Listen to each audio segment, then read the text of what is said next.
Mulheres, uma das questões importantes que a gente discute na fala feminina é a longevidade. Com que jeito, com que presença nós queremos estar quando chegar a velhice? A ideia é abrir a porta para a velhice inteira, de pé, saudável, com consciência de si mesma, do corpo, da mente, de saber quem é. E o que segura essa imagem dessa mulher que já chegou a uma idade, o que segura essa mulher é planejamento. E o planejamento, ele inclui prevenir várias questões. É preciso, fundamentalmente, ter autonomia financeira e planejar uma aposentadoria em que permita que essa mulher tenha dignidade e atitude diante da vida. Nós sempre fomos preparadas para cuidar de todo mundo. E a gente cuida de pai, de filho, de mãe, cuida dos nossos trabalhos, da casa e cuidamos do nosso corpo, que só o nosso corpo já é uma empresa. Mas cuidar de nós mesmas é algo que a gente não tem cultura. Nós ficamos sempre achando que o nosso olhar é sempre para fora e nunca para cá. O que eu preciso? Quais são os cuidados que eu preciso? E nós vamos começar hoje o primeiro episódio de um projeto da Fala Feminina, que é trazer mulheres que sabem o que nós não temos ideia. É gente que estuda, que aprofunda e que generosamente vai dividir com todas nós os seus conhecimentos e nos preparar para o que vem pela frente. E eu trago aqui, neste primeiro episódio, uma mulher, gente, que eu tenho que dizer para vocês. Ela é... Tu senta na frente dela, tu só faz assim, ó, quando ela fala. Ah, mesmo? Porque ela traz tanta novidade que a gente não tem ideia, que é impressionante. É a professora Sonilde Lazarim. Ela é uma advogada que trata da previdência, de um lugar em que a gente não pensa no dia a dia. E ela é professora da Universidade Federal do Rio Grande do Sul, sócia do Lazarim Advogados Associados, pós-doutora em Direito, e ela vai nos ajudar a entender de uma forma simples e prática como as mulheres podem planejar melhor a aposentadoria e construir proteção para a velhice. Nós vamos falar sobre quem nunca contribuiu. Vocês imaginam isso? Nunca paguei o INSS e posso me aposentar? Ela inventa cada coisa, porque ela sabe, né? É impressionante. E porque a questão, gente, não é se a velhice vai chegar. Ela vai. É que como é que nós vamos estar quando ela chegar? Sonilde, muito obrigada por tu ter aceitado essa parceria com a gente, de conversar com as mulheres e ajudar nossas seguidoras a olhar para si mesmas. Muito obrigada. Imagina, eu que agradeço, Fátima, é um prazer estar aqui.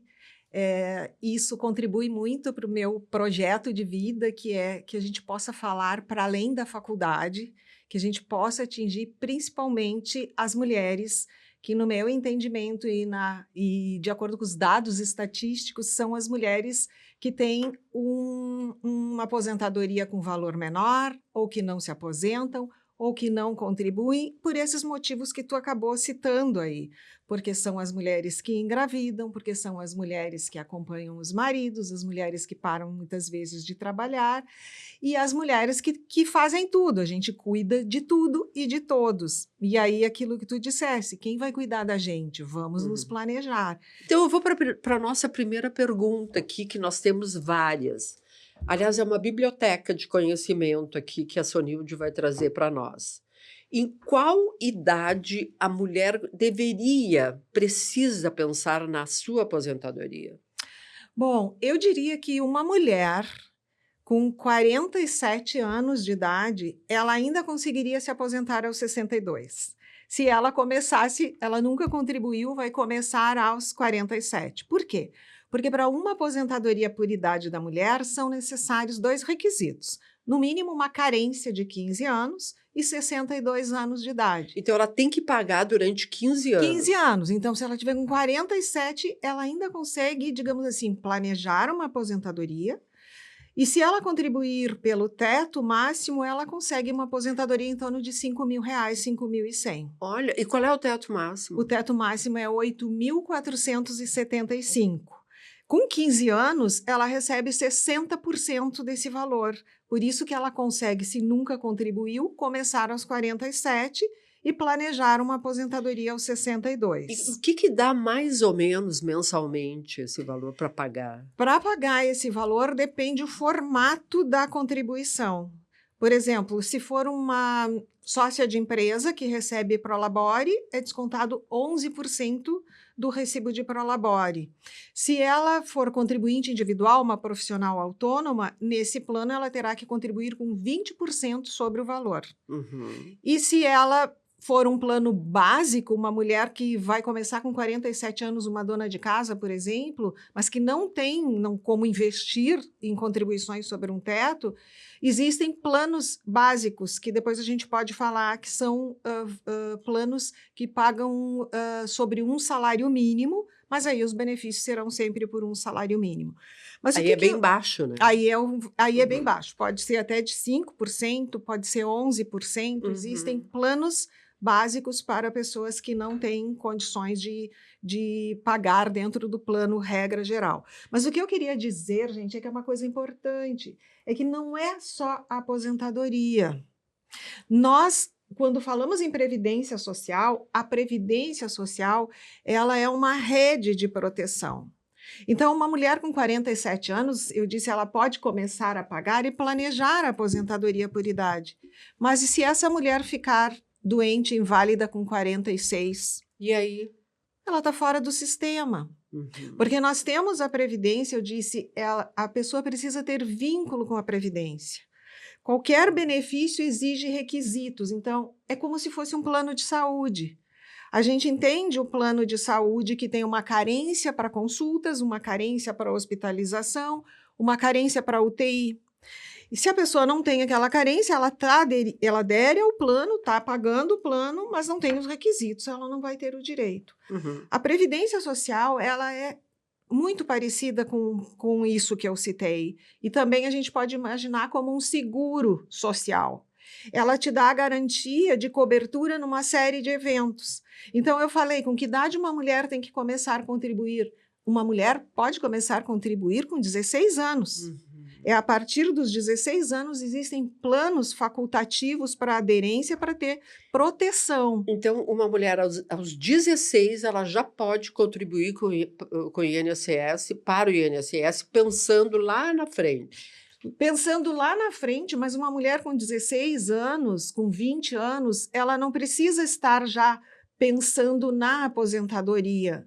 Ela tem que pensar em todos esses outros que eu chamo de riscos sociais, que são esses eventos que a gente não programa e que acontecem na vida da gente. Tipo o quê? Tipo nascimento, parto, com o salário maternidade, o auxílio-doença, que hoje tem um outro nome que se chama benefício por incapacidade temporária. Se a pessoa ficar doente, ela vai ser hospitalizada, ela vai ficar um período sem conseguir trabalhar, ela está assegurada e vai receber um benefício. Se uma pessoa sofre um acidente, fica inválida, Se ela não tem vínculo com a Previdência, ela está completamente fora disso. Então, essa vinculação de uma mulher jovem, ela dá essa proteção para todos esses eventos que eu não consigo programar. Bom, aposentadoria por idade eu consigo programar. Eu sei que é o 62 e que eu tenho que ter X, e conforme eu pagar, o meu benefício vai ser calculado de acordo com a média das contribuições que eu fizer. E se eu fizer um plano básico, eu vou receber um salário mínimo. Então, eu digo, essa rede de proteção, ela dá cobertura a esses outros eventos e, inclusive, a morte. Então, nós temos situações que as pessoas, no meio desse caminho, porque a gente está falando em planejar a velhice, porque isso ninguém escapa, como tu dissesse.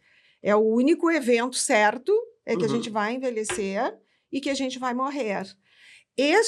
Essa cobertura do INSS, ela dá para quando ocorre esse risco no meio do caminho. Então, uma pessoa que venha a falecer ou que venha a ficar inválida no meio do caminho, não chegou ainda aos 62, existe cobertura para esses eventos, que é a invalidez. A pessoa vai se aposentar por invalidez. Existe... E quando a pessoa... Eu falei na morte... Quando a pessoa morre, os seus dependentes, que podem ser filhos, cônjuges, companheiro ou companheira, ficam assistidos. Também fica para eles, então. Eles recebem pensão por morte. Mas se for uma filha solteira, uma jovem de 25 anos, que ajuda na subsistência dos pais, da mãe ou do pai, e ela vem a falecer, se ela não tem vínculo com a Previdência, nunca contribuiu, não tem como falar em nenhum benefício. Mas veja, se ela tem vínculo com a Previdência, tem cobertura para esse evento. E os pais poderão receber pensão por morte desse filho solteiro que contribuía para a subsistência dessa família. Sim. Então, existe toda essa rede de proteção. Mas a pessoa tem que começar a pensar antes. Sim. Então, eu disse, com 47 tu pode planejar. Eu atendi uma senhora que é bem ilustrativa de o que acontece quando a pessoa não se preocupa com a aposentadoria. Olha só, ela chegou e disse para mim, Sonilde, eu vou completar 62 anos o mês que vem. Eu contribuí minha vida inteira, mais de 30 anos, eu sou empresária, eu já nasci empresária. Então, assim, minha família tinha empresa, eu tenho uma empresa, sou sócia das minhas irmãs, tem uma empresa conhecida que eu nem vou citar, não vou nominar. E ela disse, eu contribuí mais de 30 anos, vou me aposentar e eu vim aqui porque eu não quero ir lá pedir sozinha, não quero fazer errado. Então, eu quero que tu peça para mim o melhor benefício porque eu quero me aposentar pelo teto. Depois de tanto tempo e de tanta contribuição, eu quero me aposentar pelo teto. Estava certa que isso ia acontecer. Perfeito, e ela bem feliz que agora ia se aposentar. O teto, eu te disse, é 8.475. Quando eu peguei o histórico contributivo dela, eu olhei para ela e disse, tu vai te aposentar pelo salário mínimo. E ela levou um choque, disse, não é possível. Não, isso não é possível, porque o histórico contributivo dela era 30 anos como sócia, recebendo o prolabore de um salário mínimo, e o restante ela recebia como distribuição de lucros. Isso está errado? Não, do ponto de vista contábil... A distribuição de lucro não conta. Não conta. E ela disse, não, mas eu tenho renda, está no meu imposto de renda, eu comprovo, eu tenho uma situação financeira boa. Ligou para o contador dela no Viva Voz e ele disse, não, é como eu te expliquei, as contribuições previdenciárias, como sócia de empresa, tu pode escolher entre um salário mínimo e o teto. E tu escolheu sobre um salário mínimo. E é verdade, então por isso que eu falo nas escolhas erradas. E aí ela começou a chorar, porque não tem o que fazer. Não tem. E a aposentadoria dela vai ser pelo mínimo. Então, quando tu me pergunta qual a idade, eu disse, com 47 anos eu consigo salvar uma aposentadoria média, né? Ali pelos 4, 5 mil reais. Dá para chegar? O Dá. que é ótimo, né? Se a gente ótimo, mas tem um custo, né? Ela tem um custo alto. Agora, se tu começa a contribuir mais cedo, essa mulher, por exemplo...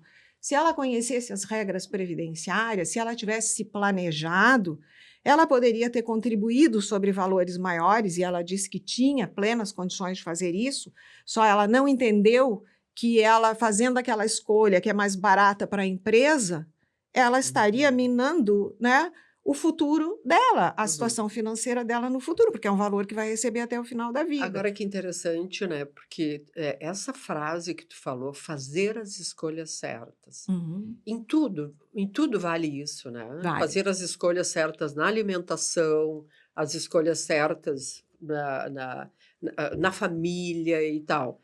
E eu acho que isso é que determina se o futuro vai ser bom ou não, né. E tu tem mais histórias aí? Eu gostei das tuas histórias. Vamos Eu vamos tenho contar muitas mais histórias de histórias. mulheres. Eu tenho uma outra mulher que chegou e olha a situação, é sempre escolhas e o caminho que se toma e o conhecimento das regras. Uhum. Mas existem muitas pessoas como essa que diz, muitas pessoas confundem INSS com assistência e pensam, eu não preciso de INSS, o INSS é para pessoas que não têm uma situação econômica boa. E eu costumo explicar que a previdência, ela é um patrimônio social, que a gente vai construindo esse patrimônio. Então, muitas pessoas constroem esse patrimônio e depois elas começam a desconstruir. Uhum. Por exemplo, se uma pessoa tem muitas contribuições em valores altos e passa a contribuir com valores baixos, ela vai reduzindo a sua média. Mas o caso que eu queria te contar é de uma mulher que fez duas escolhas erradas. A primeira escolha errada que ela fez, talvez 3 escolhas erradas, porque ela trabalhava como bancária e o marido tinha uma empresa. E é uma empresa que é editora, gráfica, que era uma empresa grande, porque tudo era de papel, né? Tudo era impresso. As notas fiscais, os Uhum. talonários Me eram tudo lembro impressos. disso, caixas. Tudo era impresso. Então, eles tinham uma situação financeira muito boa, como editora, gráfica e tal. E ele pediu para ela deixar um emprego formal num banco para ajudá-lo na administração da empresa. E na administração da empresa, ela tinha 9 anos de contribuições. Isso que eu ia perguntar, quanto De tempo ela 9. saiu do Ela tinha 9 anos de contribuições. Ela saiu do banco, passou a trabalhar na empresa do marido e ele falou assim: a gente nunca vai precisar de INSS. Então, não fez o pagamento. Disse, não vou botar dinheiro fora, isso é botar dinheiro fora, a gente não vai precisar de INSS, a gente está super bem estruturado. O que aconteceu? Ela me disse, Sonilde, eu tenho 64 anos. E a gráfica, a editora, foi reduzindo porque o mundo foi se digitalizando. Sim, Então, o papel foi... O que eu quero dizer é que, às vezes, a pessoa tem uma super estrutura, mas na velhice não tem mais. E ela disse, e foi encolhendo, e hoje eu vou te dizer que a gente tem um passivo negativo, assim, a gente está muito mal. Eles acabaram endividados. Eles então. acabaram endividados. A gente tá, eu tenho 64, meu marido já tem 66, e a gente está numa condição, a gente se desfez de patrimônio para investir na empresa, e nós encolhemos. Então, o que eu fiz? Eu sabia, me disseram que eu tinha que ter 15 anos e 62. Eu já tenho 64. Então, eu acho que a primeira escolha que ela fez foi abandonar o emprego formal. A segunda foi não fazer contribuições ali na empresa. Sim. E a terceira foi essa que eu vou citar. Ela pegou uma informação incompleta. Porque foi dito para ela o seguinte, tu tem que ter 15 anos e a idade. Isso é verdade. Tu pode pagar atrasado se tu tem atividade e não pagou? Pode pagar atrasado. Só não foi dito para ela que o tempo que paga atrasado não conta como carência. Ele só conta como tempo para aumentar o valor do benefício. Tu tem que ter 15 anos como carência, que é ou como empregada ou pagando dentro do prazo. No caso, o que ela fez? Com 64 anos, pagou 5 anos retroativos. Uhum. E aí o INSS negou o benefício e ela chegou e disse, Sonilde, está aqui, ó. Eu tenho 9 anos de carteira assinada, está aqui o banco, e eu tenho 6 anos que eu paguei, gastei mais de 100 mil pagando esses atrasados, peguei economias que eu não tinha mais, paguei porque eu tinha certeza que se eu tivesse esses 2 requisitos, eu me aposentava. E eu olhei e disse, eu não tenho como te ajudar e nenhum processo judicial vai te ajudar nisso, porque a lei diz que tem que ter pelo menos 15 de carência. Então, tu tinha que ter feito pagamentos pelo menos desses 6 anos que faltavam dentro do prazo para contar como carência. Eu não posso chegar hoje e pagar Claro. atrasado. Ele vai contar como tempo e me Sim. ajuda depois na média, mas não como tempo. Resultado dessa escolha, terceira escolha errada, eu disse para ela, Posso te tu vai interromper um pouquinho? ter que pagar mais 6 anos daqui para frente. Claro. Eu acho que ela tem uma quarta decisão errada. Acreditar no que o marido disse, né? Porque é interessante porque nós mulheres ficamos assim, o meu marido me diz para eu ir para lá e que legal, a gente vai ser empresário e aí tá tudo bem, o dinheiro tá Fluindo. vindo, tá tudo certo e de repente a gestão da empresa, porque toda empresa quando quebra ou tem dificuldades é um problema de gestão, a gente sabe, né?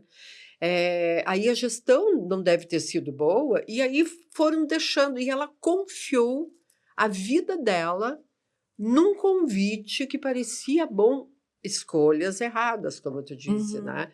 Num convite que foi lá atrás que foi feito, né? E às vezes eu digo assim, as pessoas nem sempre é uma má gestão. Porque, por exemplo, o que aconteceu com as enchentes aqui no Rio Grande do Sul? Muitas pessoas que tinham empresas tiveram sua empresa completamente Foi o que aconteceu com destruída. eles também. Não, com isso não aconteceu com eles. Com eles foi uma falta de adaptação às novas tecnologias, ao novo Não momento, olhar ao para mundo fora, digital. né? Então, tu fica numa coisa, muitas profissões, muitos produtos estão sendo completamente ficando em desuso em função das novas tecnologias. Então, me parece que no caso deles faltou uma gestão mais acreditada no mundo tecnológico e na evolução que tinha. Mas tem pessoas que se programam e perdem tudo, sabe? Sim. Por motivos de força maior, por Sim. Aí, questão... nesse caso, são acidentes que não... Mas o teu patrimônio social tu não perde. Mesmo com a enchente. Pode dar enchente, pode acontecer o que for, pode quebrar a empresa. Se tu tiver construído esse patrimônio social, que são as contribuições previdenciárias, de modo correto, no plano correto, tu vai ter aquilo garantido. Não tem enchente que pegue quem se planeja, né? Exato, porque esse planejamento tu vai fazendo é um seguro social. Planejamento é um seguro social. Só que a dificuldade é que as pessoas não veem a previdência como um plano de coberturas de riscos. E como a aposentadoria, principalmente as mulheres, elas deixam para pensar quando estão muito próximas de se aposentar. Sim, porque ficam cuidando de tudo, né? Ficam cuidando de tudo. E aí, quando as mulheres, de maneira geral, olham para si mesmas, o tempo já passou, né? Sim. Eu tenho uma pergunta aqui, que mulher que trabalhou com carteira assinada ou como autônoma, mas ficou anos sem contribuir, ela perde tudo que já contribuiu ou esses períodos podem ser aproveitados futuramente? Tá. Uma pessoa que contribuiu tem duas situações, tá? Se a pessoa contribui por longos períodos e para de contribuir, ela vai ter um período chamado período de graça, que ela mantém o plano ativo. Voltando ao plano de saúde, tu pode atrasar 3 meses que tu tá garantido a tua consulta, a tua hospitalização. Passou 3 meses sem pagar, tu perdeu o direito. Na Previdência é a mesma coisa. Perdeu o direito para sempre? Mas só que não é 3 meses, tá? O que eu só estou fazendo uma analogia, dizendo que tem regras. Então, se tu tem, por exemplo, 18 anos de tempo de contribuição, tu para de contribuir, tu vai ter um período que pode variar de 6, 12, 24 e até 36 meses, depois eu posso explicar essa situação. E se tu passou aquele período e não fizer pelo menos uma contribuição para manter o teu plano ativo, tu fica fora desse sistema. Então, uma pessoa, por exemplo, eu posso te falar 2 casos que me vêm à mente agora de situações de pessoas que tinham muitas contribuições e pararam de contribuir para a gente entender qual é o efeito disso, tá? Então, eu vou pegar uma mulher com 18, uma mulher técnica em enfermagem, que tinha 18 anos, bem jovem, ela tem 46 anos hoje, tá? Ela tem 18 anos como técnica em enfermagem trabalhando em hospitais. E aí ela teve um problema com a mãe adoecida, que teve um AVC e ficou com sequelas. Sempre as mulheres cuidando de tudo. E ela tem um filho que tem TEA, autismo em grau moderado. E o que ela fez? Ela pediu demissão para cuidar do filho, que tem a deficiência, para cuidar da mãe, que estava adoecida. Ela pediu demissão do hospital com 18 anos de tempo de contribuição. O que acontece? Se uma pessoa para de contribuir, ela tem 12 meses que ela tem um período que ela mantém as coberturas de todos os eventos. O que são os eventos? Os eventos, morte, adoecimento. Uhum. Porque o que aconteceu? Ela fez isso em 2020, que ela pediu demissão do hospital para ficar cuidando desses problemas familiares. No final de 2025, ela descobriu, ela ficou doente, ela começou a ter uma série de eventos graves, assim, e começaram a investigar, achavam que eram problemas de estresse, que eram questões psicológicas que levavam a algumas paralisações, questão de visão. E sabe o que ela tinha, Fátima? Ela foi diagnosticada com uma doença autoimune chamada esclerose múltipla. Isso é muito grave. Muito. E ela, com esclerose múltipla, ela poderia se aposentar por invalidez. Só que o que aconteceu? Ela não administrou esse patrimônio de 18 anos que ela tinha. O que significa isso? Que ela não pagou, ela não abandonou, ela não fez nenhuma contribuição. Então, ela fica... quando ela sai, ela pede demissão... Ela tem um período, ela, no caso, tinha 24 meses. Por que ela tinha 24 meses? Porque é 12 meses que ela mantém o direito. Se ela tiver mais de 10 anos de contribuição sem perder a qualidade de segurada, aumenta essa proteção mais 12 meses. Então, ela tinha 24 meses que, dentro disso, se ela tivesse o diagnóstico, ela poderia se aposentar. Só que passou esse período e passou 5 anos, isso foi em 2020, ela ficou em 2025 que ela teve o diagnóstico. E ela teve incapacitada, teve que hospitalizar, teve que tomar uma medicação horrível, assim, que é um sofrimento intenso. E aí ela foi pedir o benefício de auxílio-doença e simplesmente ela está fora do sistema. Aí tu me perguntou, mas perde tudo isso? Não, não perde para os benefícios que são programáveis. Por exemplo? Aposentadoria por idade. Então, se ela... foi a solução que tu achou. Neste caso? Não, nesse caso ela não teve solução. Nenhuma? Porque isso que eu digo... Nem para aposentadoria? Mas ela tem 46 anos. Ela não tem tempo, cara. Ela tem 46. Então, por isso que eu digo, e ali no início a gente falou e eu disse, a Previdência tem que ser bem administrada, tem que manter o vínculo. É como se tu tivesse um seguro, é um seguro social que tem requisitos para validade. E tu tem que estar atento a isso. Por isso, o meu projeto é de divulgação das regras. Perfeito. Porque se eu tivesse falado com essa mulher, quando ela pediu demissão, eu teria dito para ela, tu faz uma contribuição pelo menos por ano.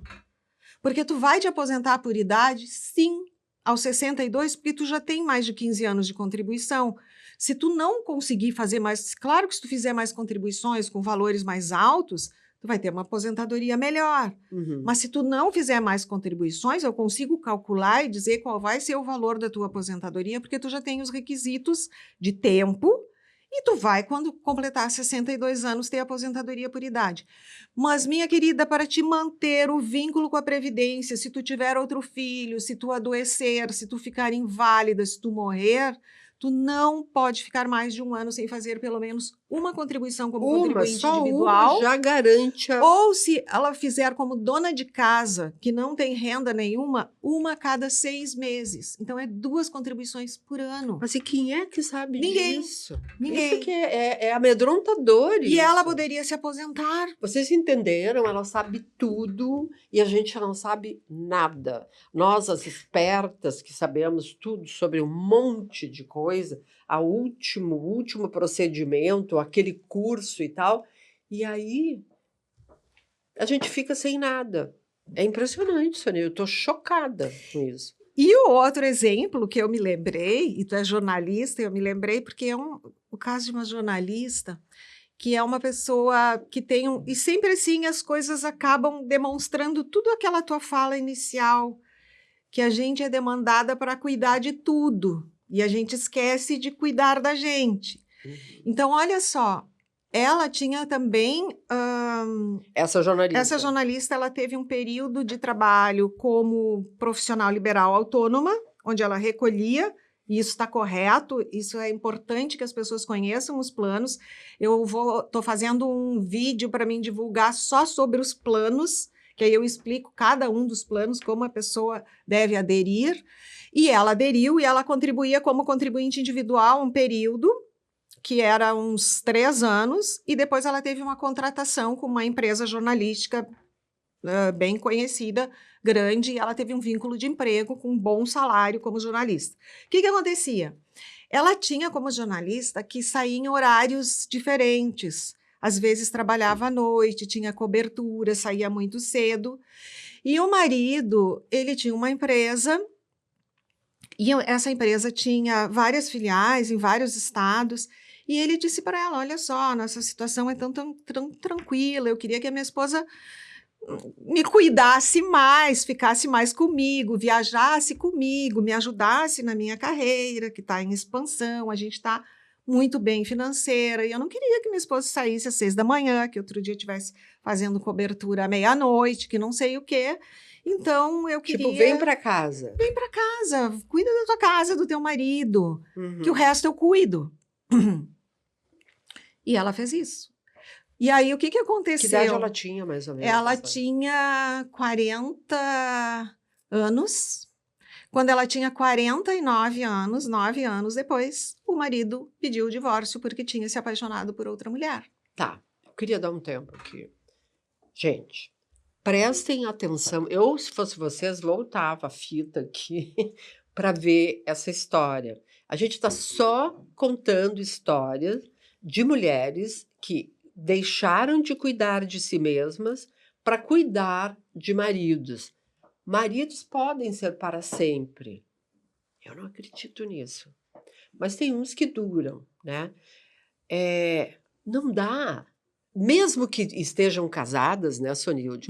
Façam o seu dinheiro no banco, a sua contribuição, cuide de tudo isso. E aí, como é que termina essa história?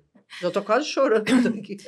É que o que acontece é que a gente sempre acha que tudo vai dar certo e a gente evita pensar na velhice, a gente evita pensar nessa situação que é a mais certa que vai acontecer na nossa vida. Então, eu falo de eventos improváveis que podem nunca acontecer e de eventos certos. Os eventos certos é a velhice e a morte. Então, eu tenho 2 eventos absolutamente certos. Depois seria interessante a gente até falar em pensão por morte, porque muitas mulheres acham que não podem... A gente fala. A gente pode falar em outro momento. Então, o que acontece? O que aconteceu? Com 49 anos, ela teve o divórcio, os bens... Eles não tinham mais bens pessoais. Eles eram casados, mas os bens estavam tudo no nome da empresa, da empresa que ela não era sócia. Por aí tu já viu que tem um outro problema, que é o desvirtuamento dos bens para que a mulher não fique com nenhum patrimônio. E na audiência, quando foi falado em fixação de pensão alimentícia, o marido disse para a juíza, excelência, ela tem 49 anos e curso superior. Ela é uma mulher jovem. Ela não precisa de pensão alimentícia, ela pode trabalhar para a sua subsistência. E ela ficou tão ofendida com aquilo que ela disse, ok, eu posso. Então, ela não fixou nenhuma pensão alimentícia, ficou sem bens nenhum, ela tinha o curso superior. Quanto tempo ela ficou casada? Ela já era casada há mais tempo, trabalhou 9 anos com carteira assinada e ficou 9 anos acompanhando o marido. E aí, ela tinha 49 anos. E ela me disse, Sonilde, eu procurei emprego, mas o meu currículo tem que 19 anos, eu fui dona de casa. Como que eu vou competir com pessoas que estão se formando, com pessoas que estão na ativa, que estão se especializando? E a idade, tem o problema do etarismo para contratação de profissionais. Ela, assim, eu até procurei, mas eu desisti, eu não consigo. que aconteceu com essa mulher? Então, eu estou contando assim, como às vezes tudo parece um sonho, a pessoa não, ela poderia ter contribuído para ela fazer, olha, então tá, eu vou, e aí sempre a pessoa quando vai ter uma mudança, ela tem que parar e pensar, bom, como é que eu vou administrar lá meu patrimônio social para minha velhice? Tinha que ter pensado num plano para fazer, tinham condições de fazer, não foi feita. Aí o que ela teve? Ela teve câncer de mama.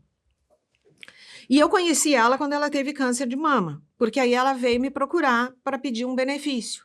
Ela disse, eu tive câncer de mama, ela fez um tratamento, não foi eficaz, ela estava bastante debilitada, ela teve que fazer a retirada de um seio, e aí ela me procurou para pedir auxílio-doença, que é o benefício por incapacidade. E eu disse, querida, não dá, assim, é de chorar, sabe? Eu fico com meu coração apertado, por isso essa minha vontade de divulgar as regras.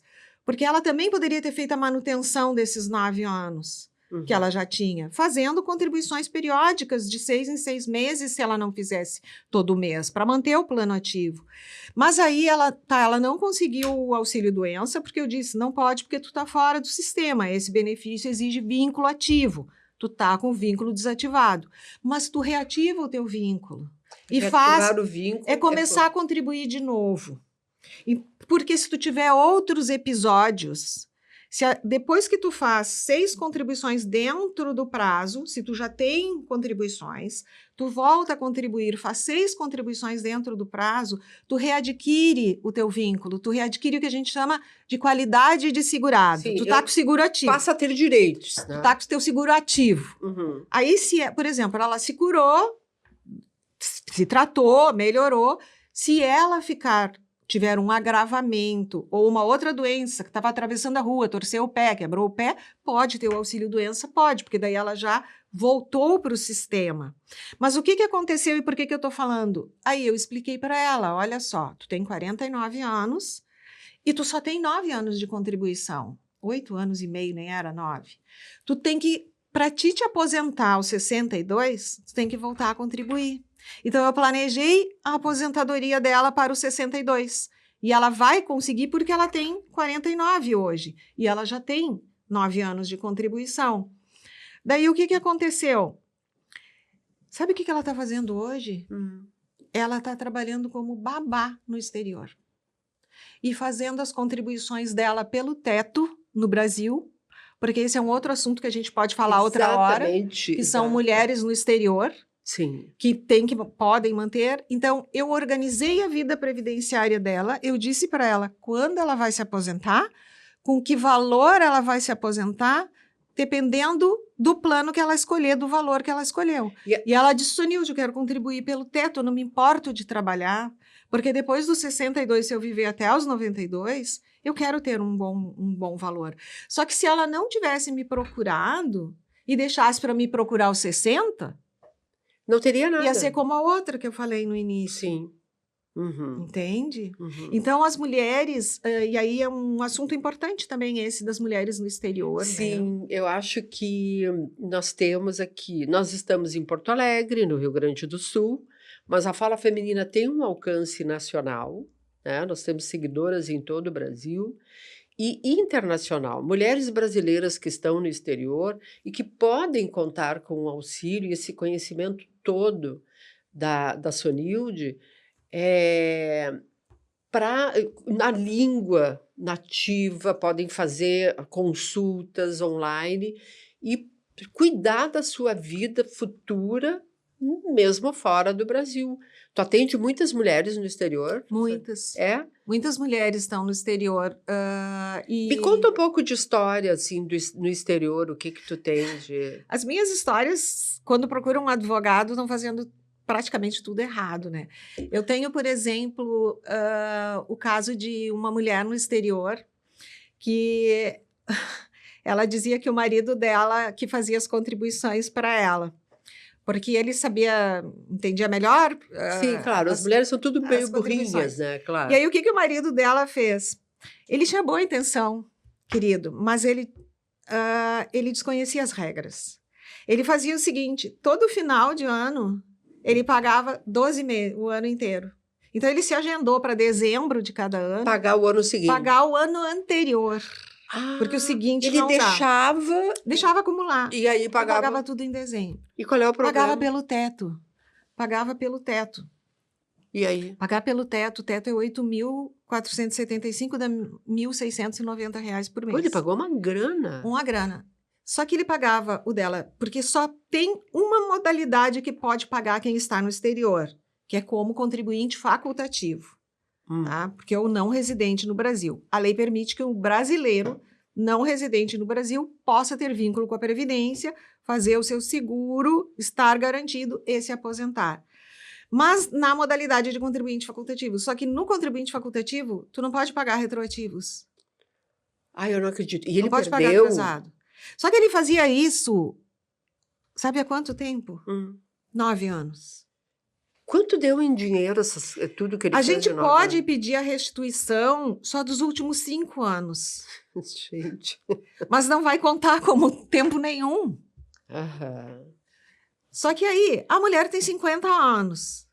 E ela tá sem nada. Ela tá sem nada, ela tá com 1, 2, porque só conta de dezembro que ele faz no prazo, entendeu? E ela Como ele ligou paga em pra dezembro. ti, vocês fazem Ela reuniões ligou online. porque ela tem uma. Eu fiz o diagnóstico, a gente chama de diagnóstico e planejamento previdenciário.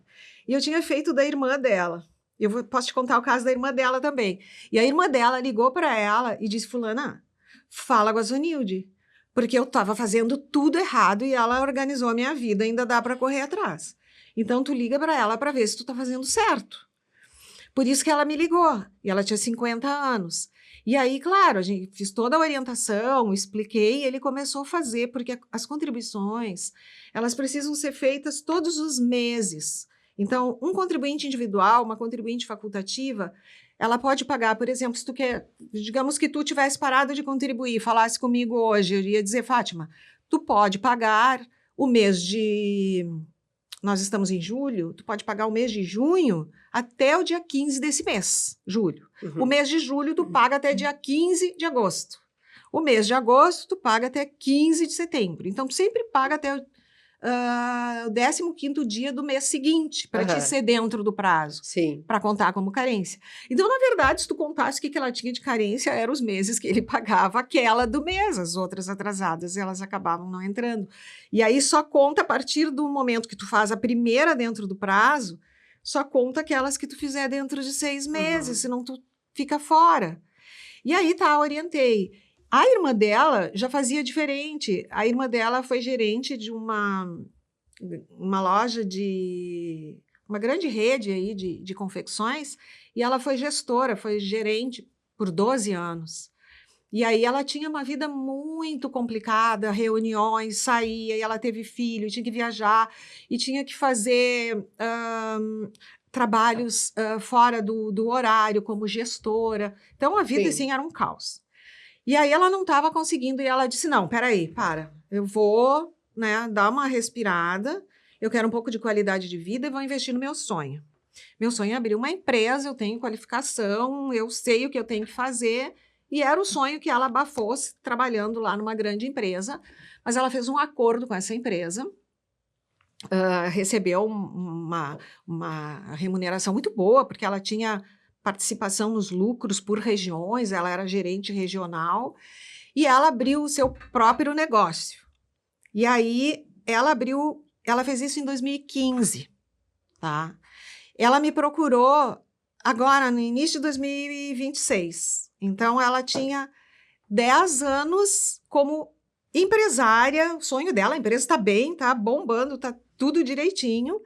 Só que aí ela me disse, Sonilde, então eu quero dar uma olhada aqui, porque eu completei 50 anos agora, Quero planejar a velhice. no final do ano, e com 50 anos me acendeu uma luz, e eu pensei, meu Deus, né?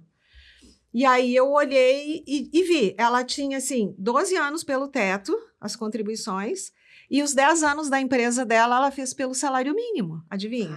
Todo mundo comete esse grande erro. Só um parêntese, essa decisão de contribuição pelo salário mínimo é com um raciocínio de poupar, de não gastar, vai pelo mínimo, isso aí... É que, assim, ó, ela fez 10 anos pelo salário mínimo. Por que as pessoas optam por fazer isso? É um erro de muitos empresários. Elas, é que é dito para elas, e é verdade, só que uma questão é tributária e uma questão é previdenciária. E elas escutam só a questão tributária. Uhum. A questão tributária é a seguinte: se tu vai ter um prolabore, tu vai emitir o recibo de prolabore do valor que tu ganha, digamos, tu ganha 10 mil, tá, na empresa. O recolhimento vai ser até o teto. Tu vai recolher INSS 11% sobre 8.475, teto de 2026. E ela não vai ter incidência de imposto de renda se ela tiver um salário mínimo, mas vai ter incidência de imposto de renda se ela declarar um valor maior no contra-cheque, no prolabore. Então, o que ela faz? Ela ouve essa questão tributária, tá, mas se eu tiver um prolabore maior, eu vou ter recolhimento maior de INSS, que é 11% sobre o teto, e vou ter que declarar imposto de renda. Agora, a declaração é a partir de 5 mil. Então, o custo-benefício é muito melhor tu recolher os 11% de INSS e pagar a diferença de imposto de renda do que simplesmente tu optar, porque o contador vai te dizer, e é verdade, tu pode escolher entre um salário mínimo e o teto. Um salário mínimo, tu não tem incidência de imposto de renda. Acima de 5 mil, tu vai ter imposto de renda. Só que falta a parte previdenciária dizendo, só que quando tu faz um salário mínimo, a tua contribuição pessoal vai ser um salário mínimo. Sim. E o que essa mulher fez, completando o caso? Ela saiu da empresa, fez o acordo, abriu a empresa super saudável. Ela tem 10 anos de contribuição pelo mínimo. Aquela média que ela tinha de 8 mil em 12 anos, já está 4 mil. E aí é o patrimônio que eu falei antes. Tu tinha um patrimônio que te dava uma renda média. Tudo por causa da contribuição. Se tu tem 10 anos de teto e tu faz 10 de salário mínimo, qual vai ser tua média? Vai ser 4 mil. Sim. Então, isso que eu expliquei para ela, tu tá desmoronando o teu patrimônio social constituído, porque tu tinha já isso feito, as contribuições estavam feitas, e aí tu tinha uma média. Cada mês que tu contribui sobre um salário mínimo, tu vai reduzindo a tua média. Sim. E ela tinha completado 50 anos, dá para corrigir. Então, eu planejei, eu fiz o quê? O que eu chamo, gente, é diagnóstico. O diagnóstico é parar e olhar para trás e fazer um pente fino. Contribuiu certo, o código estava certo, tem carência, não contribuiu, dá para pagar atrasado, vale a pena pagar, qual o impacto disso, qual o custo disso. Isso é fazer um diagnóstico, como se é olhar a parte passada da pessoa e ver dali para frente o que essa mulher pode fazer dali para frente, para ela, e onde ela vai chegar, e quanto ela vai chegar. Isso é o planejamento.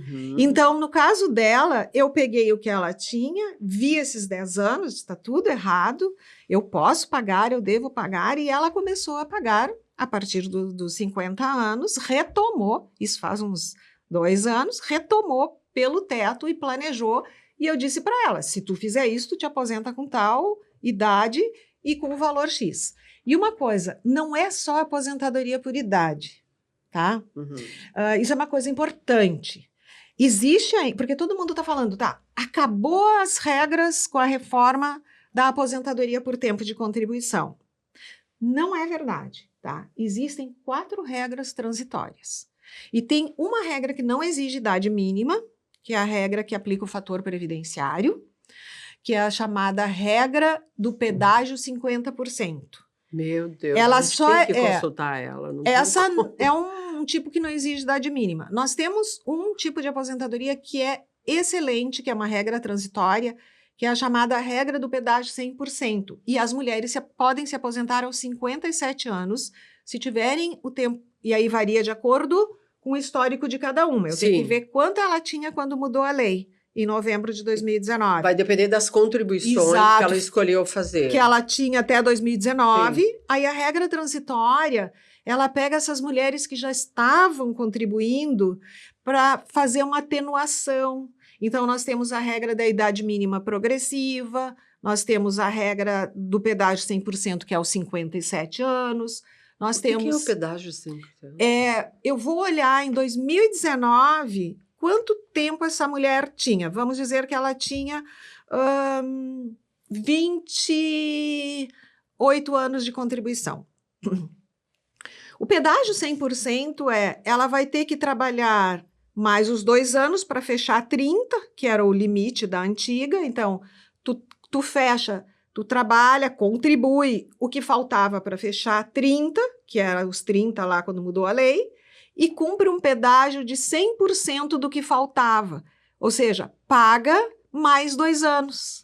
Esse é o pedágio 100%. Sim. E completa 57 e se aposenta. Então, isso é muito impactante, porque não é ir lá e pedir a primeira aposentadoria. Porque essa regra do pedágio 50, que aí tu teria que ter 28 ou mais anos lá, e tu cumpre, por exemplo, se faltava 2 anos, tu vai cumprir os 2, só mais 1. E não depende de idade, mas tem um redutor que é aplicado. Então, eu já peguei casos de uma mulher que foi lá, fez certo essa, assim, ela pediu aposentadoria, era uma professora, pediu aposentadoria e saiu a aposentadoria dela, ela disse, vou falar com a Sonilde antes de fazer qualquer coisa. E me procurou antes. E por que é importante procurar antes? Porque depois que tu saca o valor, tu não pode mais mudar. Mas o que aconteceu? Ela me procurou e eu olhei e disse, olha só, tua média era 7 mil. Embora acumulou ali, tu vai receber um valor de quase 40 mil, porque ela pediu e demorou meses para conceder, e está disponível para ti ali 37 mil, tu pode sacar, o valor do teu benefício vai ser 3.700. Que horror. E a tua média é quase 7 mil. E aí, tem como arrumar? Tem, só que ela precisava fechar a idade. E ela tinha só 56 anos. E precisava... E aí ela podia pegar essa regra para se aposentar com 3.500. Ou desistir daquela, que foi o que ela fez, e eu aconselhei fortemente. Não pega essa desiste primeira dessa, oportunidade. A gente faz um pedido de desistência. Enquanto a pessoa não sacou, faz um pedido de desistência, porque 11 meses depois, ela fechou a idade e já tinha o pedágio E que completo. idade ela fechou? 57. E aí ela se aposentou com 7. Só que aí... Agora tu imagina se ela tivesse aceitado aquela. Foi lá e sacou. Ela teria que ficar com aquela o resto da vida. Agora me diz, Fátima, que diferença faz uma pessoa ter 3.500 a mais quando ela tiver 80, 85, Total. 90, 95? Ontem eu conversei com uma vizinha do meu escritório.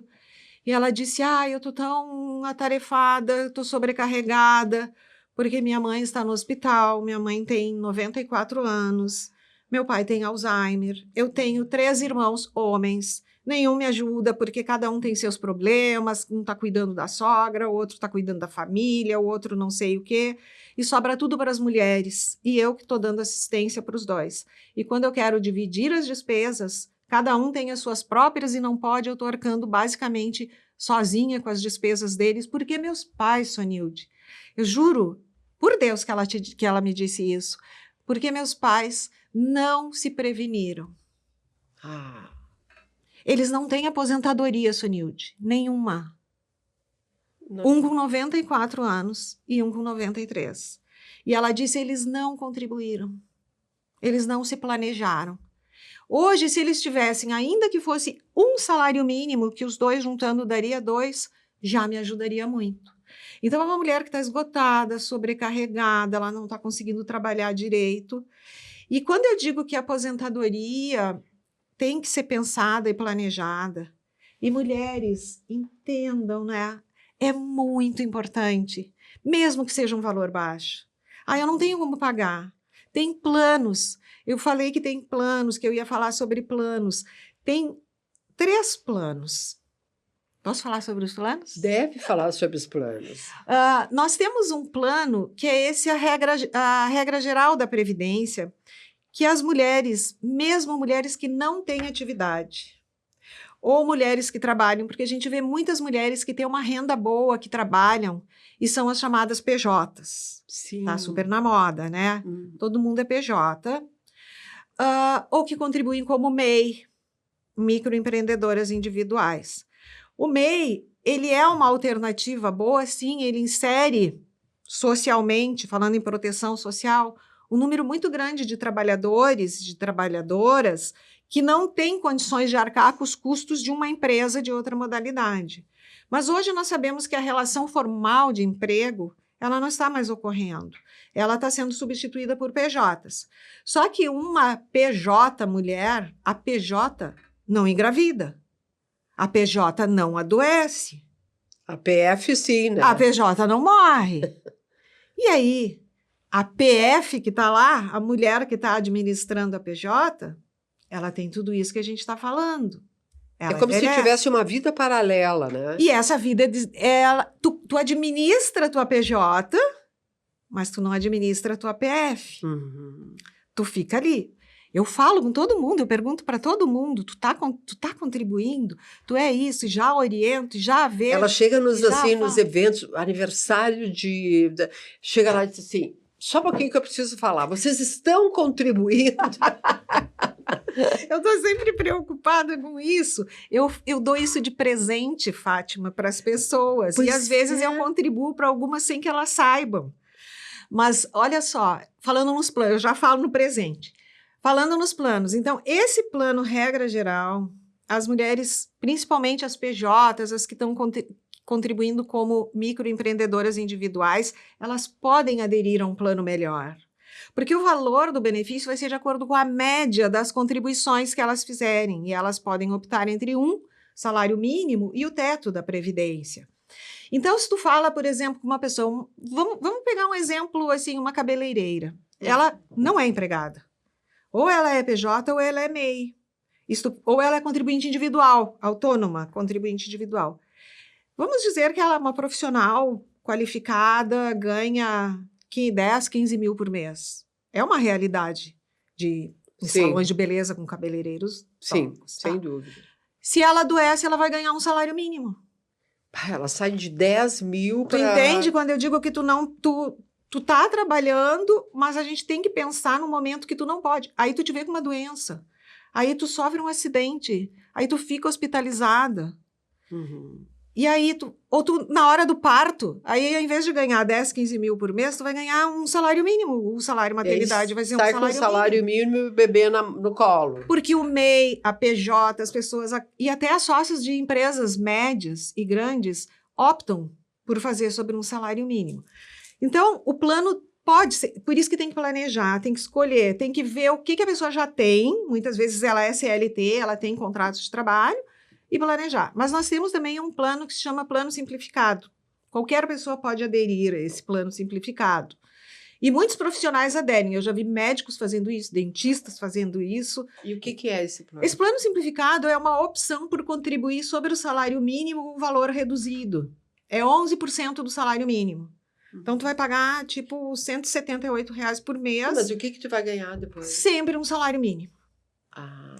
Esse plano simplificado, sempre os benefícios vão ser pelo salário mínimo. E o plano baixa renda, tem um plano também baixa renda, que é para famílias de baixa renda, até 2 salários mínimos. Esse plano é para donos e donas de casa. Então, mulheres donas de casa que não trabalham, elas nunca vão se aposentar. Mas ela pode contribuir. Se ela contribuir aderindo a esse plano baixa renda, se tiver salário, se ela não tiver renda nenhuma e a família tiver renda até 2 salários mínimos, ela pode aderir a esse plano chamado, que é para donas de casa de baixa renda, que é 5% sobre o salário mínimo. Isso é em torno de R$80 por mês, 15 anos a pessoa se aposenta. E aí que eu falo no presente, que é assim, se uma... Aí eu digo isso para os alunos, sabe, Fátima? Eu digo para eles. E muitos vão olhar e dizem, essa é a situação da minha mãe. Tem muitos alunos na URGS que são do interior, muitos de regiões rurais. Mas essa é a situação da minha mãe, é da minha tia, é da minha vizinha, é da minha avó. Então, eu digo assim, falem para essas pessoas, porque se tu perguntar para essa pessoa, tu tem carteira assinada, tu não trabalhou, tu contribui, e eu pergunto para pessoas e elas dizem, eu pergunto às vezes para diaristas, eu pergunto, tu contribui? Eu sempre pergunto. tu tem carteira, tu teve carteira assinada? E as pessoas dizem, não, eu trabalhei. Quando eu era jovem, eu trabalhei. Ah, eu tenho lá uns 8 anos de carteira, 5 anos. Depois casei, depois nunca mais trabalhei, ou depois nasceram os filhos, eu parei, mas eu tenho. E eu digo para os alunos, busquem essa carteira, pelo amor de Deus, vejam quanto tempo tem, e aí volta a contribuir, porque 6 meses depois, se ela ficar doente, ela está assegurada. Sim. E ela pode planejar se não tiver dinheiro, e aí eu digo, isso é uma pizza, menos do que o valor de uma pizza, Fátima. Tu pode, Como é que é esse valor da pizza? a gente pode pagar por mês a contribuição de uma mulher, porque aí quando ela completar 62 e tiver 15 anos de contribuição, não é favor, não é assistência, é um direito. É um direito. Uhum. Ela pagou, ela tem direito. E eu vou dizer, uma mulher que tenha pelo menos um salário mínimo, uma mulher de baixa renda, que tenha depois dos 62, que vai viver até 99 anos, que tenha ainda que seja um salário mínimo, isso dá dignidade. Sim. Porque voltando, o que essa moça me disse, essa mulher me disse? Meus pais acabam, como eles não preveniram, hoje eles são um peso para os filhos. Então, assim, tu vê, as mulheres cuidam, e no final, quando elas envelhecem e ficam doentes, elas passam a ser um peso. Uhum. Olha como isso é triste. É pesado, por isso peso pesado. Por isso que o que eu falo é importante, porque ainda que recebessem um salário mínimo, a pessoa não se sente, ela tem um mínimo de dignidade, vamos dizer. Uhum. Então, ainda que não seja o teto, mas que a pessoa tenha algum valor, não é ela não ter nada. Sim. Porque a assistência social, que é aquele um salário mínimo para idoso acima de 65 anos, homens ou mulheres que não contribuíram, e isso é uma confusão que as pessoas acham que quando completarem 65 vão se aposentar automaticamente, é um erro, é um desconhecimento do que é assistência e do que é previdência. Uhum. Porque nesse, de quem não contribuiu e completa 65 anos, para ter direito a um salário mínimo, tem que comprovar o chamado critério da miserabilidade. Eu não gosto dessa palavra. É só para os miseráveis. Eu chamo de vulnerabilidade extrema social. Então, esse benefício da assistência é só para quem tem uma vulnerabilidade social extrema. Uhum. Então, esses idosos que eu estou falando não vão ter. É interessante, né? E mesmo assim, a Previdência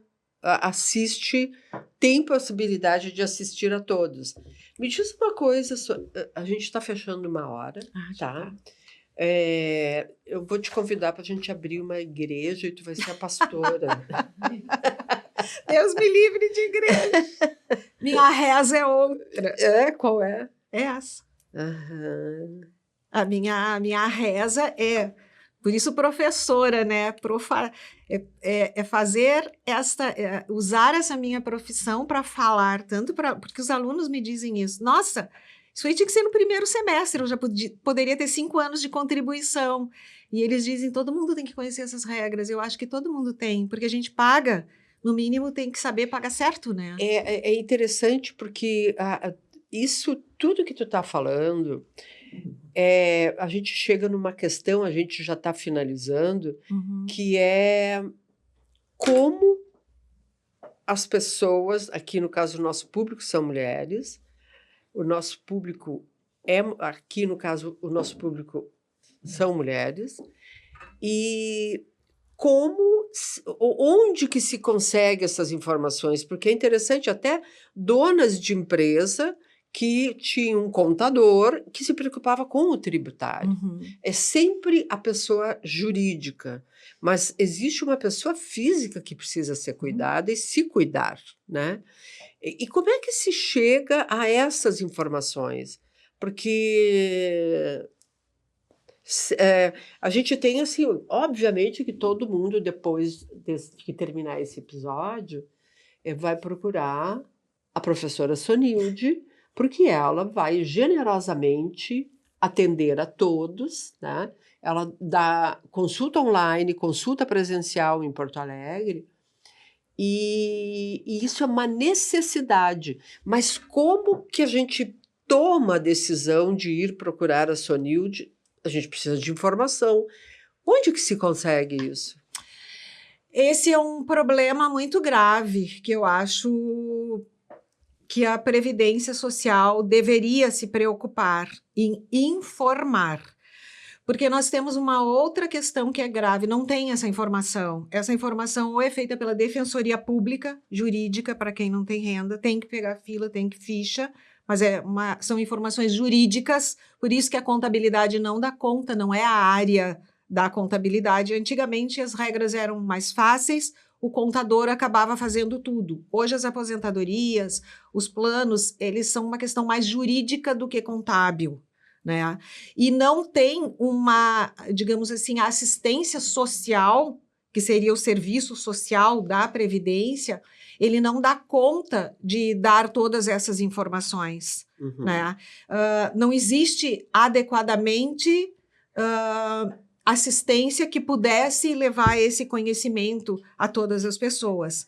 Então, hoje o que nós temos é, ao mesmo tempo, uma facilidade de buscar informação, mas nós temos as pessoas idosas que são o que eu chamo de analfabeto digitais. Então, nós temos ainda, a gente está bem nessa migração para o mundo digital e muitos idosos não conhecem, não sabem ou não podem, tanto que eles pedem para filhos, para netos, porque tem tudo pelo aplicativo, tudo é digital. É muito difícil. E eles não têm esse acesso e não têm o conhecimento para ter esse acesso. E é excludente, né? Exclui.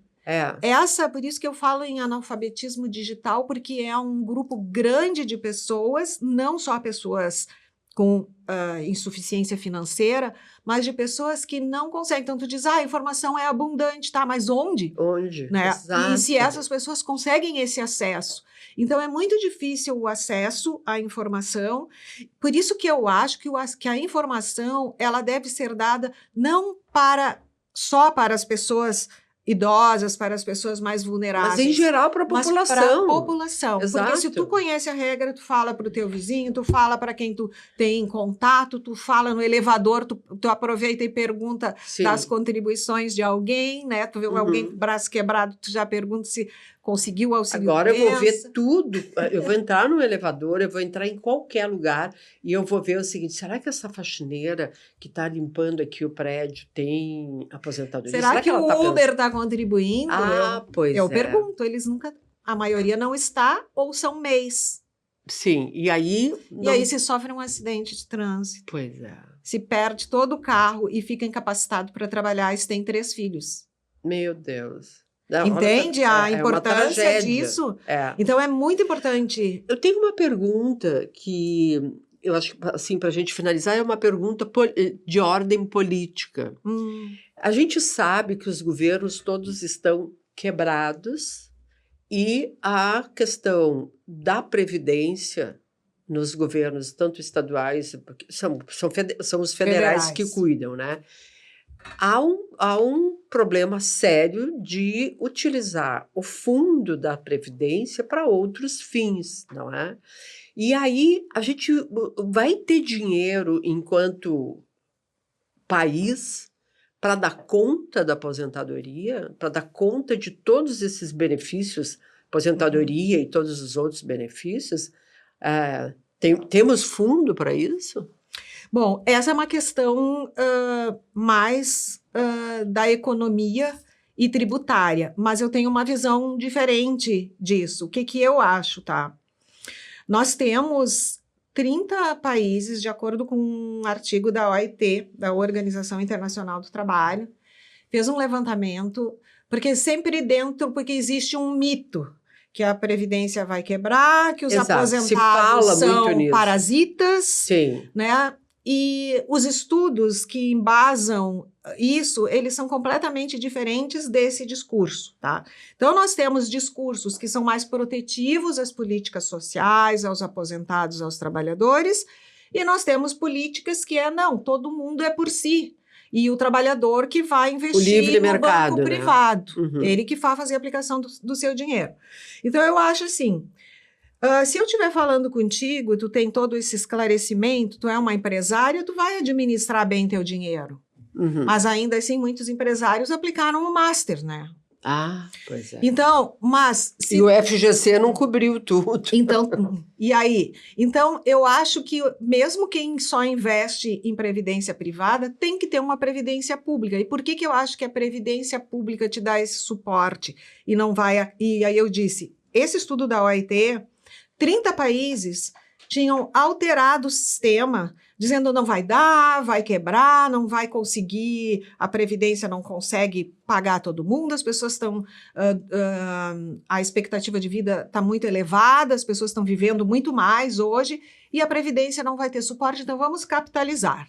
E fizeram capitalização. O que é isso? Que é, tu vai contribuir para a tua aposentadoria numa conta privada. São os fundos, então, eu não esses privados. Sim, eu não preciso fazer contribuição para os... Não é obrigatório, não desconta e tu contribui.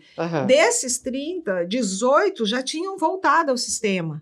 Por quê? Porque tu não ter uma previdência que dê assistência às pessoas quando adoecem, as pessoas quando envelhecem, gera um impacto social muito grande. Porque eles não vão comprar na tua empresa.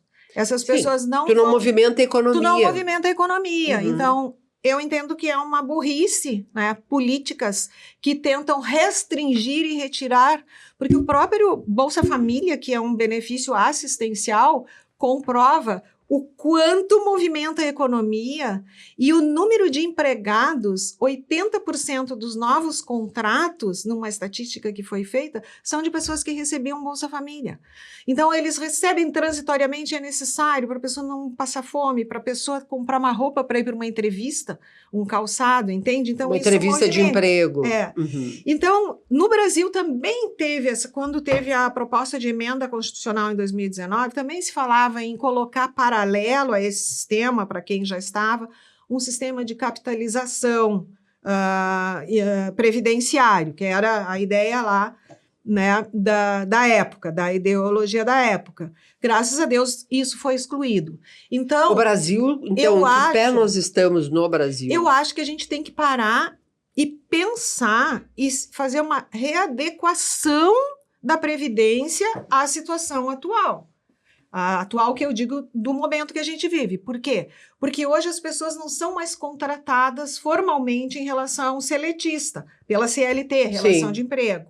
Elas são PJs, são trabalhadores informais, são trabalhadores de aplicativo, são freelance, são empresárias, elas são todas as outras formas que tem, as formas terceirizadas, elas são todas esse outro formato que não é mais o de uma relação de emprego formal. Então, a Previdência vai ter que pensar nisso, sabe? De inserir essas pessoas e de essas pessoas também contribuírem.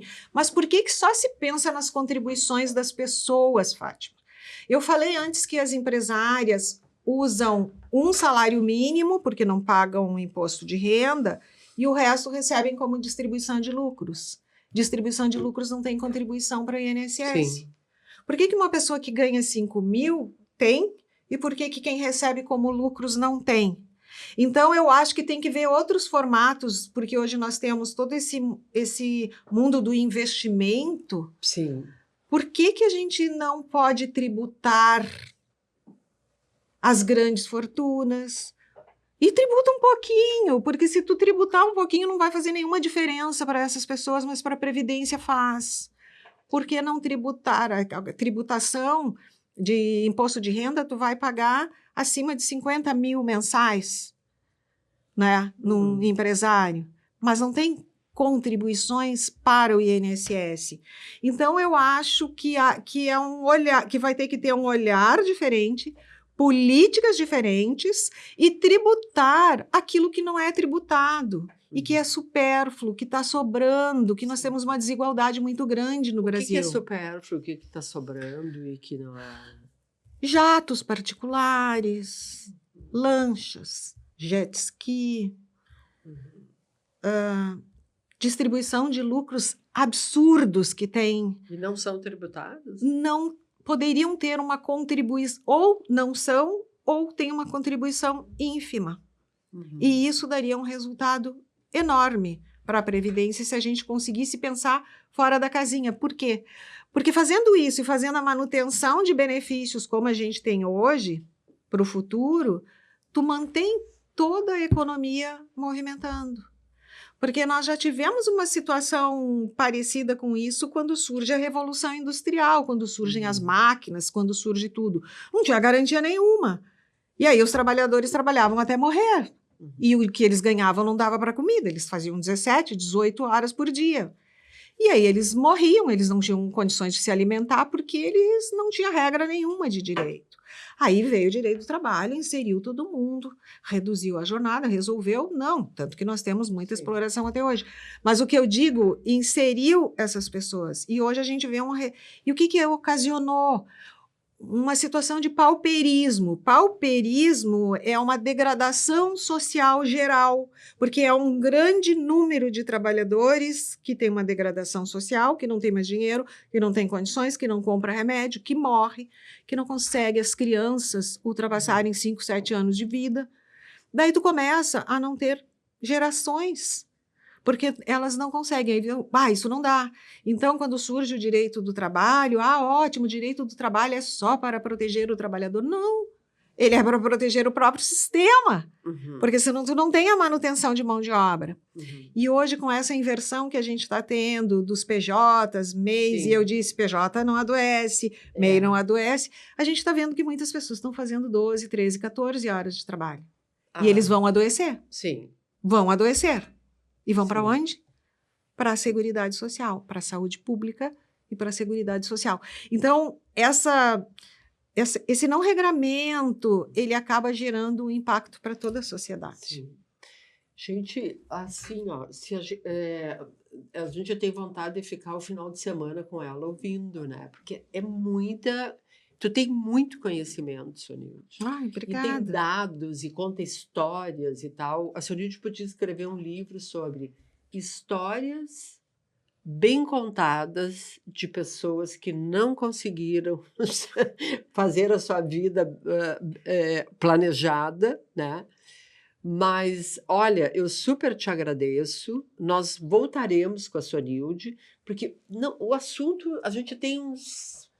Eu posso dizer que a gente pode ter assim, uma websérie com 4, 5 episódios e tratando cada um deles com algo que é uma ou duas questões gerais, né, desse tema, né? Como prevenir, né? Eu te agradeço muito e voltaremos, então. Ok, eu posso fazer uma palavrinha final? Claro, deve. É que eu gostaria que toda mulher entendesse que pensar na previdência é, na verdade, pensar em si mesma.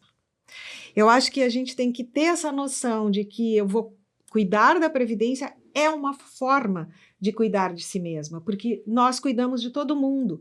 Nós cuidamos da nossa carreira, da carreira do marido, dos filhos, da educação, da casa, a gente cuida de tudo. Mas a gente tem que pensar quem vai cuidar de nós, porque um dia a gente não vai mais conseguir dar conta de tudo que hoje a gente faz com tanta facilidade. E a Previdência, então, é uma rede mínima de proteção, é uma forma... E isso tem que ser planejado, isso tem que ser pensado, porque é uma forma da gente ter dignidade, da gente ter uma tranquilidade e de a gente ter uma, digamos assim, uma independência financeira no futuro.